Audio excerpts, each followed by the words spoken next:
quarto episódio do Laço de Esperança no Ar, um espaço criado para informar, acolher e ampliar diálogos sobre saúde emocional, inclusão e histórias reais que inspiram e transformam. Aqui no Laços de Esperança, nós acreditamos que informação também é uma forma de cuidado. Por isso, cada episódio que fazemos, convidamos pessoas que possam compartilhar conhecimentos, experiências e orientações que possam ajudar a construir uma sociedade mais consciente e mais humana. E hoje vamos falar sobre um tema extremamente importante e que tem impactado muitas famílias: o transtorno do espectro autista, o TEA, e principalmente os direitos das pessoas autistas e de suas famílias. Para essa conversa, recebemos hoje a doutora Irvana, advogada há 20 anos, atuante na área de previdenciária, trabalhista, civil, família e consumidor, que há cerca de 7 anos também dedica em defesa dos direitos de pessoas com autismo. Ela também participa da Associação ASA, Associação Autismo Superação de Barra Mansa, que realiza um trabalho importantíssimo de acolhimento, orientação e apoio às famílias da região. Doutora Irvana, seja muito bem-vinda ao Laços de Esperança. É um prazer recebê-la aqui. Boa noite, muito obrigada pelo convite. Fico muito honrada de estar aqui nessa noite, podendo compartilhar com vocês um pouquinho do nosso conhecimento, da nossa vivência, e que eu espero que seja realmente muito útil para todas as famílias, para todas as pessoas, para a sociedade, de uma forma, né, geral, para a gente estar ampliando o nosso conhecimento, o nosso olhar acerca desse tema que é tão importante. Com certeza. Doutora Irvana, para a gente começar, a senhora é advogada há mais de 20 anos, e em que momento da sua trajetória profissional o autismo passou a fazer parte da sua atuação jurídica? Eu me deparei com a realidade, né, do autismo com os clientes, as pessoas que vinham até mim relatando, né, as suas dores, relatando as suas dificuldades, e em busca de algum direito que estava sendo cerceado, que estava sendo negado para as crianças, para os adolescentes, para os familiares. Então, assim, trabalhando na UAB, né, na época eu estava no conselho da UAB Vai Escola, dando uma palestra no Marcelo Drable, na Escola Municipal Marcelo Drable, e lá eu conheci a Eliana Policiano, que foi a primeira, né, presidente da associação que fundou. Então lá nós nos conhecemos e a gente começou, né, um relacionamento e de lá para cá estamos aí. A senhora nos contou que muitas famílias começaram a chegar no seu escritório buscando ajuda para garantir direitos que não estavam sendo respeitados. Que tipo de situações essas famílias relatavam com mais frequência para a senhora, doutora Ivana? Então, a gente acompanhava situações de todos os níveis, de todas as áreas, né, mais elementares. Até mesmo quanto à obtenção do laudo médico, porque, né, é imprescindível que a criança obtenha o laudo médico para poder acessar os seus direitos. Sem isso, a gente não consegue, né? A gente não parte para nada, não consegue resolver nada. Então, assim, nós começamos, né, já nos deparamos com essa dificuldade do laudo médico. Dificuldade de realizar a matrícula escolar, porque, né, a pessoa chegava na escola, né, se identificava, apresentava a criança, mas na hora que relatava o diagnóstico, a vaga misteriosamente desaparecia. Dificuldade em obter acesso aos próprios tratamentos, às terapias, todo tipo de discriminação, a não inclusão escolar, né? A criança apenas permanecia na escola, mas sem nenhum trabalho voltado para ela, nenhuma adaptação curricular, nenhuma inclusão verdadeiramente. É a necessidade do agente de apoio, que, né, infelizmente continua na mesma situação. Plano de saúde, BPC, o direito ao transporte. Então, assim, né, todos os tipos de situações mais diversas a gente enfrentou e enfrenta até hoje. Uma pergunta que não está no roteiro: qual médico dá o laudo? Então, o laudo, ele Qual a dificuldade? então, o diagnóstico, ele é feito por profissionais Aham, diversos, né, não apenas um único profissional, mas é necessário que o fono, né, que o TO, que o neuro, que o pediatra estejam alinhados, né, para poder se obter esse diagnóstico de observação da criança, né, dos marcos, daquilo que ela desenvolveu ou não. entendi. Então, tudo isso dificulta, Uhum. né, dificulta Eu a achava que era um neuro. É, Eu eu achava também que um pensava. neuro poderia Ou o dar próprio esse pediatra dar que o laudo, tivesse uma experiência nisso. né. sim, a gente está, né, acompanhando essa realidade. É é muito difícil conseguir o fono, né, agora, né, depois de uma luta muito grande, está se conseguindo alguns profissionais, mas é realmente muito complicado, né, você ter neuro, você ter o mínimo, né, porque a criança ela precisa desse acompanhamento com essas terapias, com esses profissionais, para obter o seu desenvolvimento. E no SUS é muito complicado. E a senhora também participa desde a criação da ASA, né, que é a Associação Autismo Superação de Barra Mansa. Como que surgiu essa associação e qual foi a motivação das famílias para se unirem? Porque como a gente sempre está falando aqui, no que for depender dos órgãos públicos, fica esperando anos aí numa fila. Então, às vezes, a sociedade civil precisa se organizar entre ela mesma para que as coisas fluam e deem certo. Foi exatamente isso que aconteceu com a ASA?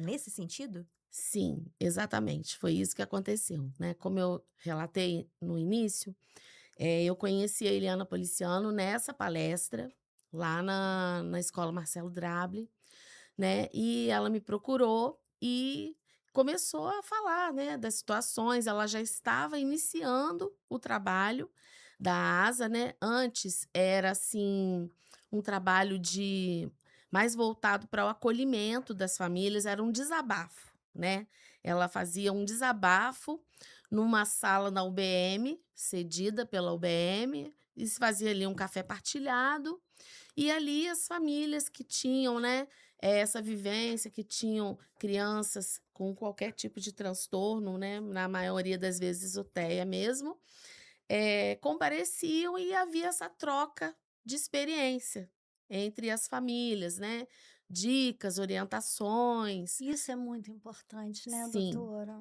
muito importante. Porque muitas vezes, né, a pessoa, quando ela recebe o diagnóstico, ela ela cai no luto, né.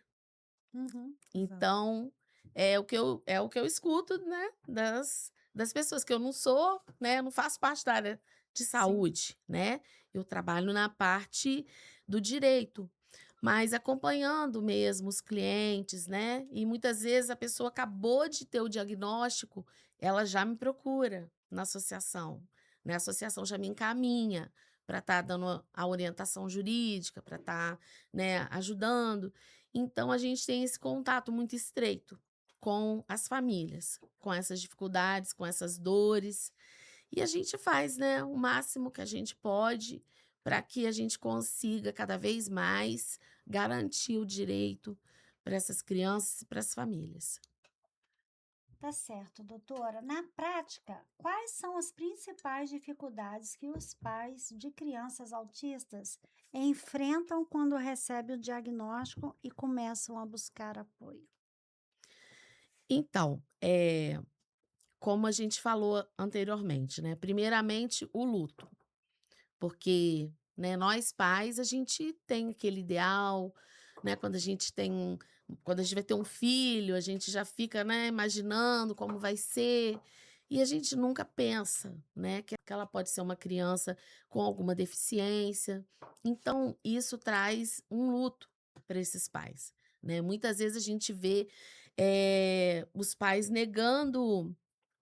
se negando a acreditar, né, no Uhum. diagnóstico, Mas assim, a gente observa também que a partir do momento, né, que eles nos procuram, que eles encontram a rede de apoio dos pais, né, e começam a ter esse contato, a ter esse apoio, até essa orientação, eles vão ficando mais fortes. Eles vão tendo, né, mais esperança para conseguir. Porque, infelizmente, né, no município, na saúde, de uma forma geral, a pessoa fica muito desamparada. A pessoa fica muito sozinha, sem saber aonde ir, sem saber quem buscar, sem saber como, né? Como alcançar os tratamentos, as terapias que a criança necessita para que ela possa ter um desenvolvimento, uma maior independência, né, na sua vida adulta, para que ela possa ter autonomia. Houve um momento, que também não está aqui no roteiro, que Barra Mansa tinha nas salas, crianças autistas, tinha uma monitora. Houve um tempo, tô te falando porque a minha filha foi uma das, né. Hoje eu não sei se ainda tem nas escola pública, tem? Nas escolas municipais? Olha, eu não tenho, assim, o conhecimento do funcionamento das escolas em geral, né. Eu sei que tem, por exemplo, estagiária, ajudante no maternal, mas nas séries, né, nas séries posteriores, Uhum, não tem. Vai haver mesmo estágio, né, pessoas que estão estagiando, que estão fazendo uhum, pedagogia, né, que estão ali ajudando na turma como estagiária, e os agentes de apoio e mediadores de cada criança específica, né. Então, assim, tem, né, o AEE também, que é no contraturno, que no caso, né, a educação especial, que eu, né, um dos direitos alcançados para as crianças atípicas, né, que têm alguma uhum, necessidade maior de aprendizado. Então, é o agente escolar, estagiário e o uhum, professor. tá certo. É um direito assegurado em lei o agente escolar, mesmo se for numa série como um ensino médio, por exemplo, está assegurado em lei? O agente de apoio ou mediador escolar, ele é um direito. Porém, esse direito, ele não é, como eu vou dizer, garantido para toda pessoa com deficiência. Essa pessoa tem que ter um laudo dizendo que ela necessita desse mediador, desse agente de apoio para obter, né. Uhum. E mesmo assim, né, no nosso município, a realidade é que é feita uma triagem, né, é feito um estudo pelo SEMAI para dizer se realmente essa criança ela vai necessitar desse agente de apoio ou não. E muitas vezes essa triagem ela vai contra O laudo. o laudo e restringe o direito das crianças, né, É porque aquela difícil. criança tem a necessidade. Então, diversas vezes a gente recebe mães, né, que falam: "Poxa, doutora, meu filho tem a deficiência, meu filho tem a dificuldade", e Tem um foi laudo. negado. Tem o laudo, né, dizendo que ele necessita e foi negado. Nesse momento entra a doutora, a Sim, ação. sim. Aí, Entendi. nesse momento, é que a pessoa tem que buscar, né, eh, judicialmente o direito. E se a mãe for direto no Ministério Público, resolve na vara da infância? Então, o Ministério Público, ele tem até ações coletivas, né, porque aí vai se tratar do direito coletivo. Ah, Entendi. Então, ele não busca individualmente. entendi. Individualmente, cada criança ela necessita, né, de buscar perante o defensor público, né, ou perante um advogado, Uhum, essa representação. entendi. Então, né, o Ministério Público ele vai atuar de forma coletiva, Tá certo. não Certo. individual. E muitas famílias, depois disso tudo aqui que a gente falou, essa pergunta é bem pertinente. Muitas famílias ainda se sentem sozinhas nesse processo, né? Então, qual que é o papel de uma associação como a ASA no acolhimento e na orientação dessas pessoas? E a pergunta também serve como uma mensagem, se você quiser passar para as pessoas, para que conheçam a ASA. Eu entendo que assim é de fundamental importância a associação, a ASA. Mesmo com todas as dificuldades que nós enfrentamos, né, financeiras, de pessoal, porque o nosso trabalho ele é todo sem fins lucrativos, ele é todo doado. Então a gente não tem, né, nenhuma pessoa, nenhum funcionário que nos ajude, que, né, nos ampare. Ele foi primordial para nós alcançarmos assim o essencial, o mínimo, né? O que nós temos hoje, eu posso dizer que foi alcançado por intermédio da ASA, né?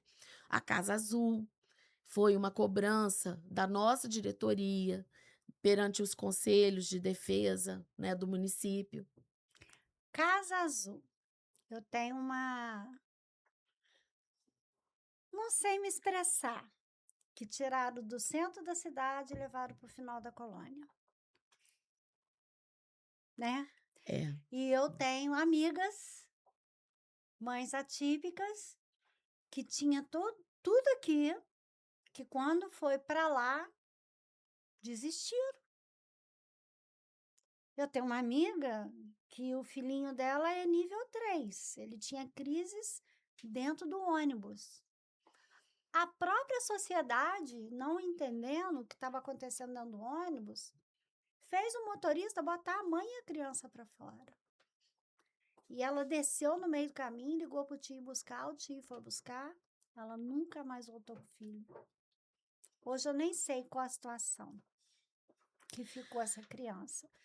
Eu acho que nosso município deveria, sim, deixar essa casa na colônia para atender toda aquela região. Eu, Márcia, penso, não sou conhecedora, né, do assunto. Deveria ter, sim, uma no centro. Igual uma pessoa falou para mim assim, mas uma casa azul no centro, o aluguel é 15 mil. Não, eu tenho a casa rosa, eu pago R$ 2.500 de aluguel. Basta você querer ter para atender toda essa região, Boa Sorte, São Luís, né? E uma na região leste, para atender, porque quando se tem vontade, se faz. Você me exatamente. desculpa, doutora, mas é um desabafo que eu tenho entalado. E não, com Eu, certeza. quando nós entrevistamos a primeira mãe atípica aqui, que eu fui conhecer a causa do autismo, que eu não tinha. Se você falar para mim de oncologia, eu sei muita coisa, por causa da Casa Rosa. Mas o autismo, doutora, eu descobri um amor dentro de mim que eu não tinha. Um amor imensurável. E eu vou entrar nessa luta. Nossa, que alegria! Que Eu vou alegria! entrar nesta luta. Porque eu descobri um amor tão grande, tão grande, tão grande, que eu me emociono. É, realmente, assim, a gente se emociona Porque com a se não realidade, for com o por sofrimento. amor, entendeu? Não é por amor a mim, mas se colocar no lugar do outro é o endereço mais difícil. Eu queria muito ter amparado a minha amiga na beira da estrada da colônia. Queria muito ter sido o abraço que ela precisava naquele momento, que ela foi apedrejada. Me desculpa o desabafo, mas eu acho que, pensa, se eu me sentir assim, como que as mães atípicas se sentem? Desoladas da sociedade, né? E a sensação que tem quando uma casa como a Casa Azul sai do centro e vai para um bairro que é mais isolado é exatamente essa, que tenta-se esconder uma causa, quando na verdade deveria-se acolher. E se o acolhimento Exatamente. não vem do órgão público, ele precisa vir da sociedade civil. Mas quando a própria sociedade apedreja, de quem mais você vai esperar apoio? Se você não tá tendo apoio dentro do ônibus, às vezes de vizinhos, de amigos, de olhares que você sofre dentro da sociedade, do órgão público você já não tem, a mãe vai se sentir sozinha mesmo. Então, quando a gente fala de uma associação enquanto a ASA, a gente está falando de um acolhimento, às vezes, que é único. Uma mãe atípica pode ter um único apoio da ASA, porque as outras pessoas podem não entender. Sabe por que eu te falo? Por causa da Casa Rosa, eu tenho uma mãe que perdeu o marido, ela tem o marido e o filho com câncer. O filho vem, ele vai embora assim, nossa, tem dia que eu olho, eu falo assim, nossa, o Fag não volta. E ele volta. Aí, enquanto ele está na quimioterapia, ela vai para Casa Rosa. Sabe para quê? Ela entra no quarto do consultório, eu tenho um urso de pelúcia desse tamanho, que é o terapeuta auxiliar, o Juninho. Ali ela grita, ela chora, ela extravasa. Ela soca o Juninho, ela abraça o Juninho, ela chora. Porque ela tem na Casa Rosa, naquele cantinho, um ambiente que ela não tem dentro de casa. Ela não pode chorar na frente do marido, ela não pode chorar na frente do filho.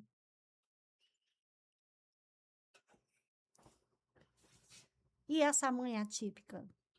Vai chorar onde? Ainda bem que tem a asa. É isso que eu ia falar. Muitas vezes ela chora na asa, muitas vezes ela chora lá no meu consultório, lá no meu escritório, né? Porque, assim, as mais variadas histórias de discriminação eu tenho para contar, infelizmente, né? Eu atendi uma mãe que nós movemos uma ação contra a Caixa Econômica, né? E assim, a gente ainda, a ação nós já ganhamos, primeira instância, por dano moral, pela discriminação que ela sofreu. A criança, ela é nível 3, né? Mas é uma criança, assim, muito dócil. E ela estava andando dentro da Caixa Econômica, mostrando o celular para as pessoas. E aí, nesse momento que ela mostrou, as pessoas, uma pessoa começou a falar que estava com medo, sabe? É as coisas, né? Sabe? Que estava com medo. Então, assim, ela ficou desnorteada. A criança também. Então, assim, e é muito triste falar isso, porque muitas vezes a gente percebe que nem mesmo o poder judiciário nos ajuda. A gente observa no processo, sabe? O olhar, porque nós requeremos as provas, né? Nós requeremos os vídeos. E, obviamente, que o banco não apresentou, né? Aí, o despacho do juiz, que é a obrigação de requerer os vídeos, era nossa.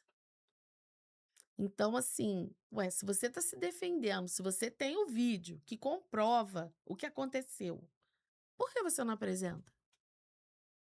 Que comprova que que foi feito um atendimento, foi prestado um atendimento digno. Por que você não apresenta? Não é mesmo? Então, é muito difícil. Eu vejo assim, né? São inúmeras situações, como eu falei anteriormente. Mães que falaram, né, que foi negado a matrícula da escola. E o mais triste é que, assim, quando essas pessoas falam isso, muitas delas, né, que eu poderia trazê-las aqui, aí eu falo: vamos entrar na justiça, vamos entrar, vamos fazer alguma coisa. Não, eu não quero. Eu não tenho força. Eu não quero. Então, é muito triste, sabe? A gente teve um adolescente que ele estudava, né, numa escola, e aí foi feita a prova para ele obter o direito a fazer, né, o segundo grau, e ele não tinha condições de participar dessa prova, né, pelo grau dele, né, e ele amava a escola. Aí eu falei para a mãe: vamos entrar judicialmente para a gente pedir uma prova adaptada, uma prova que ele tenha condição de fazer. Ah, não, não quero. Eu não quero criar essa expectativa. Eu não quero frustrar o meu filho, sabe? Então, assim, é frustrante, Uhum. sabe? É frustrante.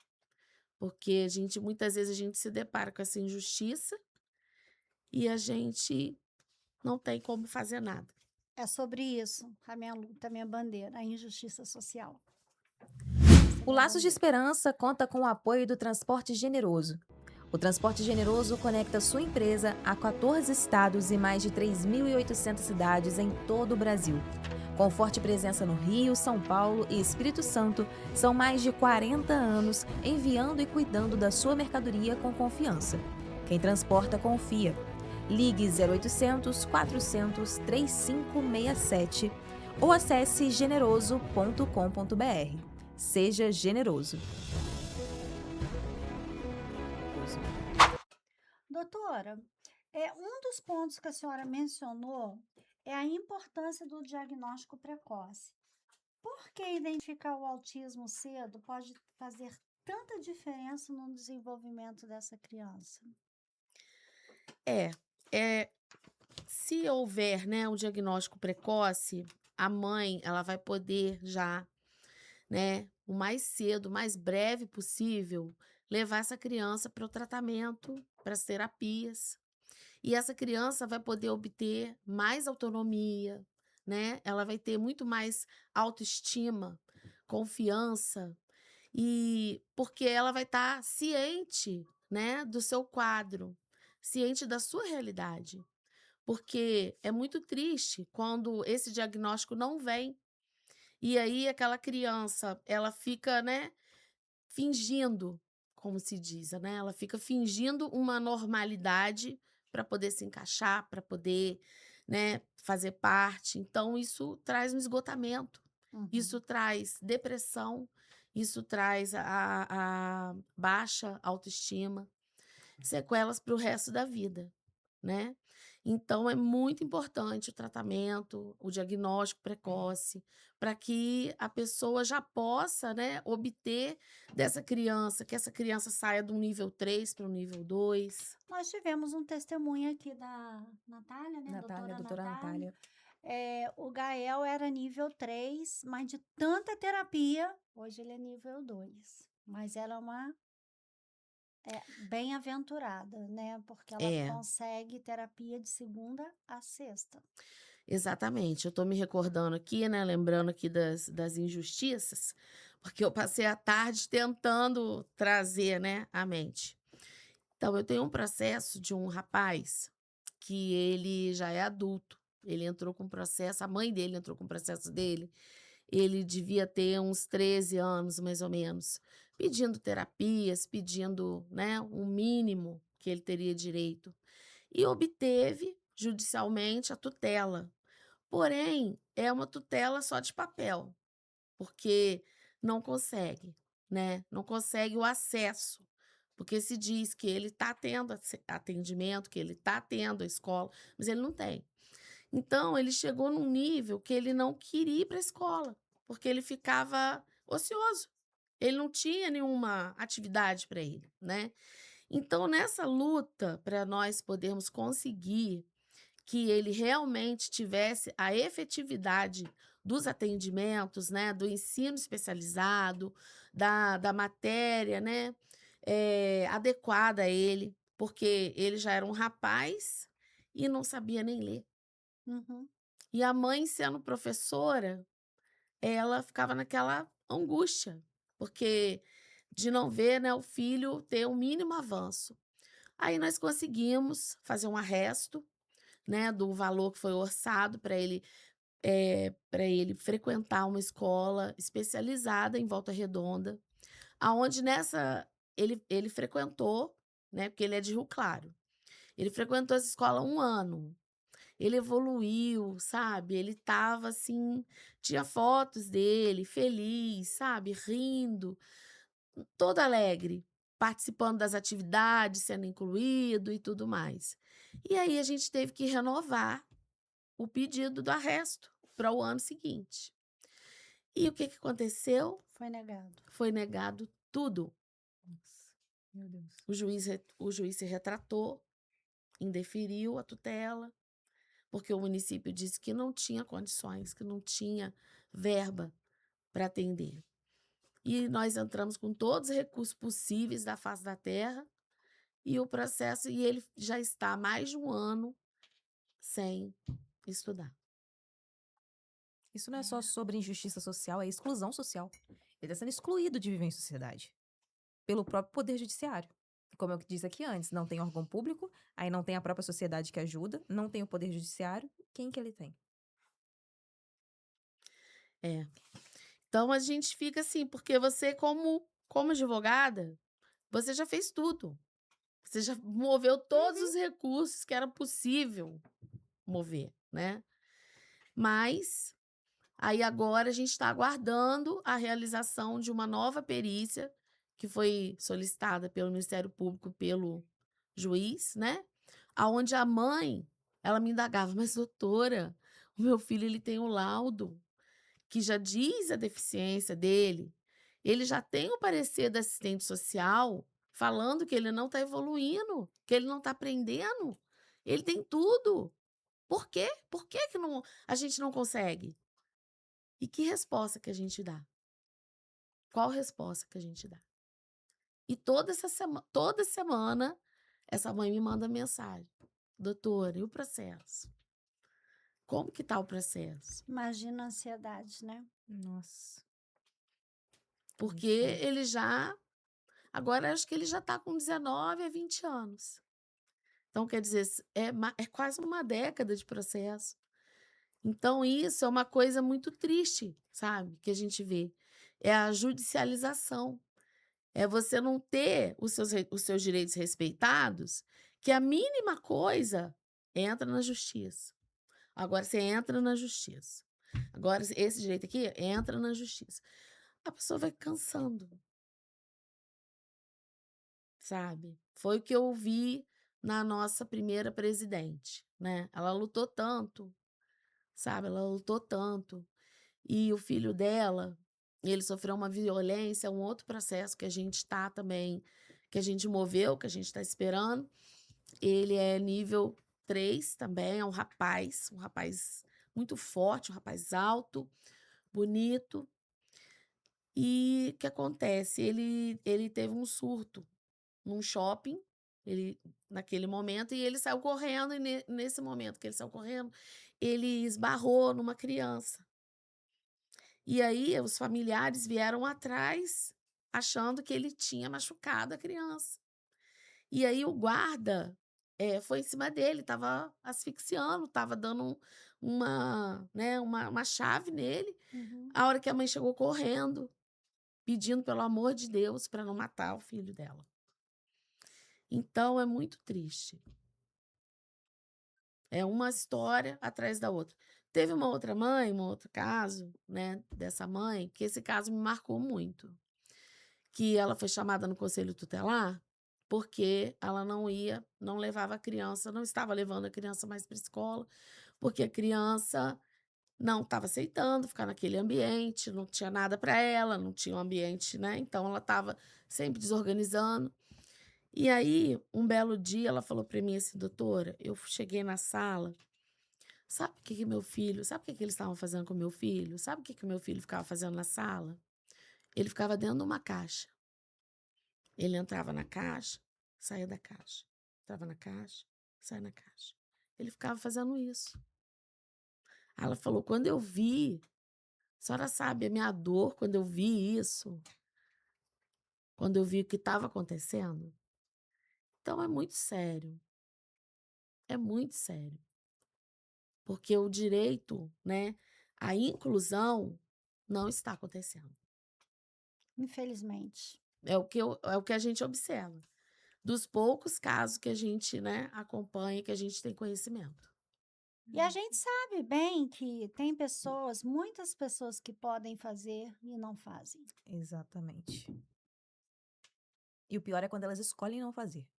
O poder público escolhe não fazer. O poder judiciário, nesses casos, que se tem provas e mais provas, escolhe não fazer. Quando a pessoa ainda faz, acho difícil existir uma pessoa inconsciente sobre isso em pleno 2026. Mas se ainda for inconsciente, a gente tenta entender. Agora, quando a pessoa escolhe não ajudar uma causa dessas, isso não é só sobre a escolha da pessoa. É sobre o jeito dela pensar, é sobre o modo dela agir com o outro. E isso diz muito mais sobre a pessoa do que sobre quem tá sofrendo. Entendeu? Sim. A senhora citou situações de discriminação nas escolas, inclusive casos que a matrícula de criança autista foi negada. Isso realmente acontece com muita frequência, doutora? Olha, atualmente eu não tenho tido, pelo menos não tem chegado a mim esses casos, né, como acontecia no início da associação, né? Eu não participo do grupo de pais, do grupo do WhatsApp que eu falo, né? Eu escolhi não participar, apesar de eu ser da diretoria, né, de eu estar na diretoria, eu escolhi não participar, porque eu falo que esse grupo é um grupo para os pais. Então eles têm que ter a liberdade, né, de tratar dos assuntos e quem, né, precisa de mim me busca no privado. E acaba que a gente absorve. E assim, na realidade eu não conseguiria nem acompanhar, porque eu vejo as meninas da É. associação, né, de vez em quando nos nossos grupos, né, da diretoria, Aham. falando: "Gente, vai lá, pelo amor de Deus, fecha o grupo e tal", porque, né, são Uhum. mais variados assuntos que acontecem lá. Então, assim, eu não tem chegado ao meu conhecimento isso. Mas atualmente não, a gente já sabe que há vários anos, né, já é considerado crime, Uhum. é um crime, né, negar, A matrícula. cancelar, suspender a matrícula de qualquer criança com TEA, né, tanto pela Lei Brasileira de Inclusão, quanto pela Lei Diretriz e Base da Educação, Estatuto da Criança e Adolescente. Então assim, né. Ou seja, a matrícula é feita. Agora, como a criança vai ficar lá? Como isso se desempenha? Quem Com avalia? Exatamente. Quem media? Eles não cometem o crime. A criança está lá, mas se está dentro da caixa, fora da caixa, se está sentado num cantinho, oprimido, se sentindo indiferente, mas a criança está lá, Se porque tá andando no se corredor, Uhum. né, ou se vai para a escola e permanece 1 hora, 2 horas, "Mãe, vem buscar", Uhum. né. Então, assim, é muita injustiça, muita Na Então, injustiça. teoria tá feito o papel, a matrícula entendeu? está sendo feita, mas o serviço não está A completo. realidade é outra. Mas a inclusão não está acontecendo, Exato, perfeito. infelizmente. E outro desafio também relatado pelos pais é a dificuldade de conseguir esse agente mediador, né, ou profissional de apoio escolar. Qual que é o direito dessas crianças dentro desse ambiente escolar? A gente sabe, falou aqui que é direito à matrícula. Mas uma situação, vamos supor que a criança da caixa, como a senhora relatou. Como que ela faz para colocar isso na justiça? Como que ela faz para ter provas? É baseado somente em testemunhas? Porque é difícil a mãe ter um vídeo sobre isso que está acontecendo, uma prova exatamente. Então, como agir diante de uma situação dessa, onde você sabe que a teoria está sendo feita da matrícula, mas a realidade é outra? Olha, nessa situação, para a gente provar, né, o que está acontecendo, realmente é muito complicado, é muito difícil. Sim.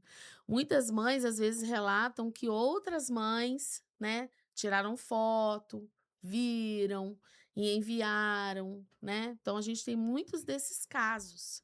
Porque o que cabe às pessoas denunciarem, as pessoas não serem coniventes, as pessoas presenciando, né, uma violência desse tipo, elas têm obrigação de denunciar. É obrigação da sociedade, né, Mas denunciar. às vezes não denuncia por medo, Exatamente. por preconceito, por se sentir desprotegida, com medo de acontecer algo, Acuada?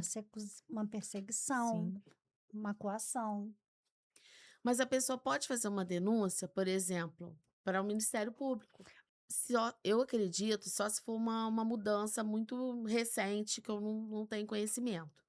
Mas, por exemplo, no ano passado, se não me falha a memória, eu participei de um evento sobre a violência contra a mulher na OAB, né? Que a guarda da, o- os policiais, né? A delegada da, do DEAN esteve lá, falando exatamente sobre essa questão da denúncia, né? E assim, nesse evento, eles garantiram que é mantido o sigilo, que é mantido, que a pessoa pode ligar, pode denunciar. Inclusive, é até bom falar sobre isso, né? Sei que não é o assunto, mas na faculdade mesmo, na UBM, foi instalada uma sala Lilás, que é para possibilitar as mulheres, né? Porque muitas vezes as mulheres têm aquele medo de ir à delegacia, de denunciar. Então, lá na UBM já tem uma sala Lilás. Doutora, tô com 3 batatas assando na minha mão sobre isso. Uma medida protetiva foi feita, tem 90 dias de duração. Quando beirou dezembro, que a pessoa precisou viajar, renovou a medida protetiva. Ela foi negada. Entrou de novo, foi indeferido de novo. Semana passada. Você acredita nisso? O que mais a gente A precisa gente passar tá nesse poder fugindo do judiciário? foco aqui, Sim, mas eu tô assim, em estado de choque, porque é o juiz que tá dando indeferimento, Hum. sendo que a pessoa tá correndo risco. Eu tô E a assim, gente tem um protocolo de gênero, né? A gente tem um protocolo de gênero que garante exatamente, que veio para garantir a segurança para as mulheres. Veio para tornar, né, o processo, a realidade invisível, né, de violência, de discriminação, de trabalho invisível, visível. Então, nessa situação, infelizmente, tem que recorrer. a pessoa desistiu. Tem que Você acredita, recorrer. doutora? Ela falou, Acredito. não quero mais entrar com medida protetiva, porque faz o boletim online, porque a primeira vez foi presencial, foi muita humilhação. Aí depois foi online, aí entra com as medidas e é indeferida por um juiz. Aí a pessoa Olha, desiste, Márcia, infelizmente. eu vou te dizer Eu uma quero ser coisa. a força dela, mas a partir do momento que ela fala para mim, Márcia, não quero mais. Eu choro, porque eu sou uma mulher que eu não desisto nunca. Entendeu? Não desisto nunca. E é um direito dela, né? Então, vamos voltar aqui, ó, Ao tema. ao tema. Dentro desse cenário, doutora, quais foram algumas conquistas importantes que o trabalho da associação já conseguiu alcançar para a comunidade? Então, eu vejo assim que a associação ela traz muito apoio, né? E ela está tentando, com muito esforço, alcançar tutela de garantias de direitos para as famílias, né? Nós estamos presentes nos conselhos, no Conselho de Deficiência, né? Estamos Uhum. presentes no Conselho da Infância, no Conselho de Educação, né? Agora foi criada a Secretaria da Pessoa com Deficiência em Barra Mansa, que foi uma luta muito grande da associação, junto aos conselhos, para buscar esse direito, né? Como eu falei, a própria Casa Azul, ela surgiu da luta da associação, né? Foi até mesmo através de uma denúncia que junto ao MP, junto ao Ministério Público, que a Casa Azul veio realmente a ser inaugurada, mesmo que, né, muito aquém do que é necessário, mas nem isso nós teríamos, né, se não fosse a Casa Azul. Uhum. E assim, as mães, elas vão relatando lá no grupo de pais, né, as situações que elas estão vivenciando, as necessidades. E a Lisandra, que é a nossa atual presidente, que é uma pessoa muito séria, muito comprometida, muito humana, eu posso dizer, né, não somente ela, mas todas as mulheres que participam, né, porque realmente é muito difícil. É muito difícil sem rede de apoio, né? Uhum. E tendo que cuidar da criança, levar para terapia, cuidar, né, de tudo, de todos os seus afazeres e ainda se dedicar para a associação, é muito difícil, é pesado, né? Mas a gente vê assim que muitas famílias, né, alcançam seus direitos, o direito, por exemplo, à carteirinha do transporte, né, através da associação. O autismo tem Nesse estatuto? Existe o estatuto do existe autismo? a Lei Berenice Piana. Ah, A Lei Berenice Piana que traz, né, todos os direitos do autismo, do autista. Porém, é o que a gente fala, a lei ela tem que sair do papel Uhum. e ela tem que ser Cumprida. cumprida, ela tem que ser efetivada, né? A gente tem um artigo na Lei Berenice Piana que fala que o autista, ele é considerado uma pessoa com deficiência. E, no entanto, todos os BPCs, todos os auxílios, né? A gente tem que comprovar, tem que passar por perícia. E atualmente, perícia judicial, que eu falo. Quer dizer, mesmo você com laudo, com tratamento, com medicamento, né? Você tem que passar por aquela perícia de 5 minutos, que muitas vezes não é com um médico especialista, é com qualquer médico, médico do trabalho. E se o laudo for que o autismo é leve, está sendo indeferido. Se for na federal, consegue? Não, é na federal que é indeferido. Ai, Jesus, Meu então Deus. perde-se a esperança. Lá na federal. Porque eu tive um câncer com 29 quilos, tuberculosa, careca, sem dente, sem unha, sem cabelo, cheia de fio, né? Porque eu estava com um dreno. Aqui no INSS eu fiz 3 perícias e o médico disse que eu estava apta para trabalhar. Pelo E amor de Deus. eu sentei no chão da calçada, eu chorava igual criança, porque eu tinha 4 filhos pequenininhos. Eu estava amamentando gêmeos. Você pensa? Aí a minha advogada falou: não, vamos entrar na federal. Foi rapidinho. E cheguei lá, 5 minutos de consulta. Então, A senhora tem todo o direito é, ao LOAS. Vou te dar o LOAS. é como eu tô falando para você. Como eu disse, né, que eu milito há 20 anos, né, há mais de 20 anos até. Então, no início, quando o Juizado Especial Federal ele foi criado, né, a gente ia no Juizado Especial Federal, os juízes recebiam a gente. A gente fazia um pedido de tutela de urgência, era deferido. Hoje, essa situação que você está falando. Se a gente prova que a pessoa ela está morrendo, entendeu? Eu tô com um cliente que eu ganhei agora, ele tem a doença obstrutiva crônica do pulmão. Então, ele tá só com 35% do pulmão funcionando. Tem apneia, né? Tem tosse crônica, ele é pedreiro. Como que ele vai Nossa, trabalhar como pedreiro Nossa. nessa situação? Ele tinha todo o direito.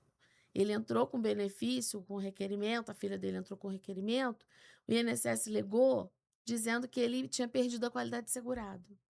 Aí a gente foi ver a documentação, ele não tinha perdido qualidade de segurado nenhuma. Aliás, ele perdeu e recuperou. Foi indeferido por esse motivo. Então a gente entrou na justiça, pedindo a tutela de urgência e falando: olha, o INSS já aceitou a incapacidade. O indeferimento não foi por incapacidade, foi por, né, esse erro burocrático. O juiz indeferiu a tutela. Não adianta você recorrer. E aí, depois que foi feita a perícia e confirmado o que já tinha sido aceito pelo próprio INSS, aí o INSS veio oferecendo um acordo. vai vendo. Então, assim, é muito frustrante você ver que você fez tudo. Você entrou com a petição bem feita, você juntou a lei. Então, assim, é muito frustrante você ver que você fez tudo. Você entrou com a petição bem feita, você juntou a lei, você juntou os laudos, você juntou. Mas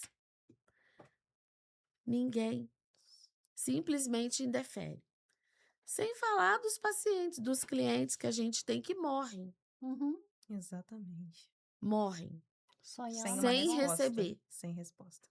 Né? Eu tive uma cliente com fibromialgia. Agora, fibromialgia é reconhecida, né? Uhum. Então, a gente entrou, a gente pediu a tutela, foi negado, foi negado.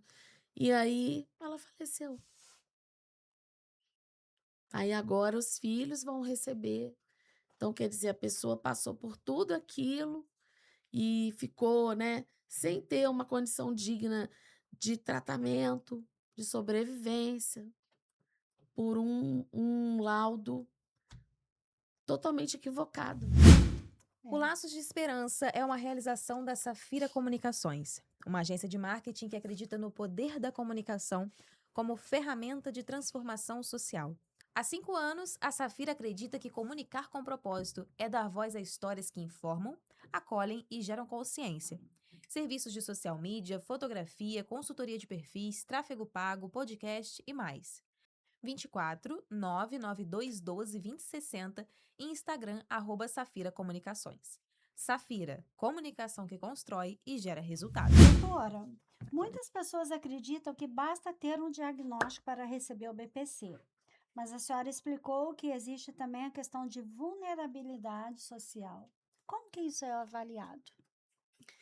É, a vulnerabilidade social, né, o critério da miserabilidade, ele utiliza o parâmetro de renda familiar de 1/4 do salário mínimo, até 1/4 do salário Uhum, mínimo, né, por pessoa do núcleo. Só que, infelizmente, a gente observa, né, a gente tem inúmeros casos no escritório de indeferimentos, uhum, mesmo com essa situação de 1/4 do salário mínimo. Então a gente volta àquela estaca que a gente falou uhum. do ingresso judicial, Tá bom, né. doutora. Outro ponto que gera insegurança é a questão do INSS das contribuições da família. Os pais podem contribuir para a Previdência sem perder o benefício do filho? Sim, a contribuição, né, ela tem que ser feita como facultativo.